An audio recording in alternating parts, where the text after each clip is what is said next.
Jula 2023. godine u porti manastira Lelić počela je izgradnja doma muzeja posvećenog Svetom Nikolaju Žičkom, čija je manastir Lelić i zadužbina. Uz stalnu postavku u prvom muzeju takve vrste u Srbiji koji će biti posvećen jednom svecu, na 1000 kvadratnih metara naći će se 3 zasebne celine od muzeja do kongresne sale. Biće tu i letnji amfiteatar, dobar deo objekta okruživaće vodena površina koja će simbolično podsjećati na Ohridsko jezero i drugi sadržaji primereni ovakvom zdanju.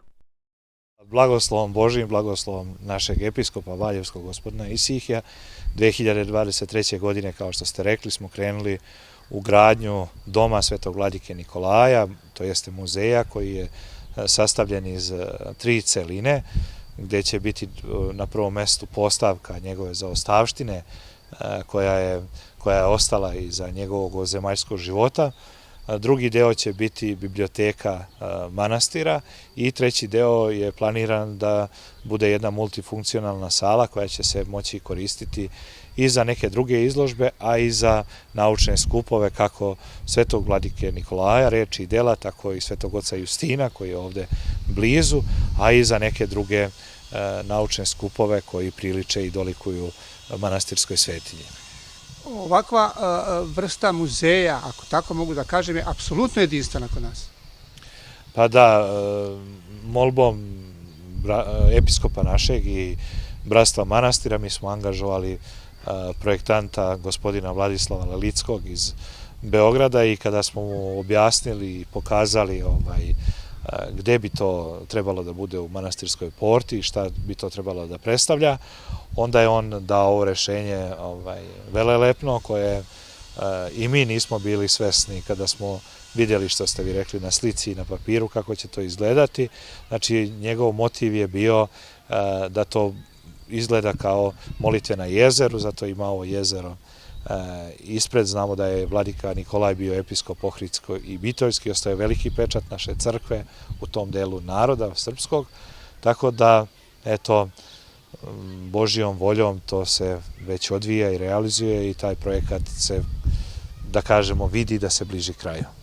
Znate, često smo bili u situaciji da gledamo kako su određene građevine čak i velelepne napravljene, a da nisu imali neku praktičnu upotrebnu vrednost. Siguran sam da se to neće desiti sa ovim ovdje objektom. Pa znate kako, vladika Nikolaj je okean.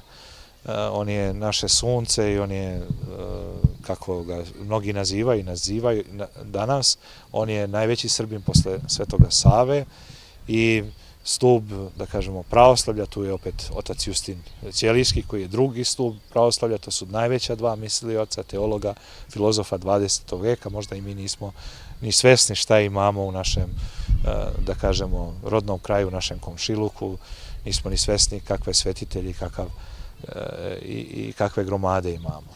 1000 kvadrata je korisne površine?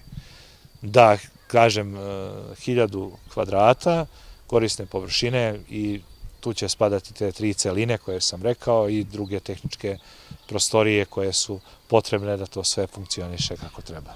Znate, kada sam pročitao čitav tekst o tome kad je trebalo da počne da se gradi muzej vladike Nikolaja ovde u manastiru, video sam i nešto mi zaista zapalo za oko, a to je da se ovaj objekat radi sredstvima manastira Lelić. Da, ovaj projekat je jako složen. I sami vidite, njegova izgradnja nije kao neki stambeni objekti, malo ovako zahtevnija u svakom smislu reči. Gradi se sredstvima manastira, a to jeste i prilozima običnih ljudi, naroda, kogod može i kogod je mogao, on je sebe ugradio kako u manastir Lelić svih ovih poslednjih godina, tako i sada u dom Svetog vladike Nikolaja.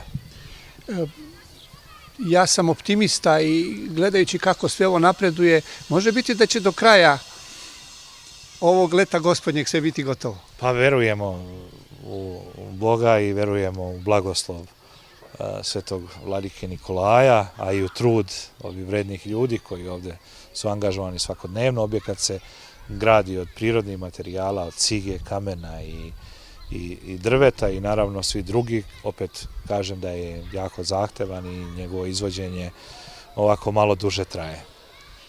Ali kad bude gotovo, to će biti prava stvar. da Bog da i da sljedeći put se nađemo u muzeju Svetog vladike Nikolaja.